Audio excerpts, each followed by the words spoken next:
Whitu te kau ngā ākonga I whakawhiwhia ki wā rātou tohu mātauranga I ngā rangi tataake nei, mō ngā mahi rorohiko me te reo Māori. Ko te nuinga o rātou he kaioko ko Hangareo. He whakanui I te hunga e pīkoko ana ki te whakatairanga I te reo. Me mihira ki a rātou. Koe ni rā te tūmanako o ngā kaumātua nā rātou I whakatō te kaupapa nei. Koe nei ngā mahita ko Hangareo I whai tohu ki te whakapakari I a rātou anō I roto I wā rātou mahi whakaako.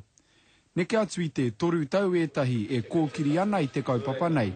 Engari ki te titiro whakamuri, kore rawanga ākonga nei e huri I te ara I whaia e rātou. Ko te mea nui, kia au, ka whaihua ngā mokopuna I ngā mahi nei, ka puta ngā mokopuna, nā reira ka puta tātou ki te ora.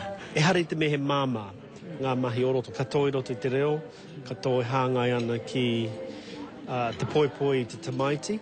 He kōrero tautoko tā kahurangi iritana tā whiwhirangi ki te rōpū nei. Te nui ngō rātou katahi anō ka tīmata mai, kei ngā te ara tuatahi. Nā reira tātou e matatau nei.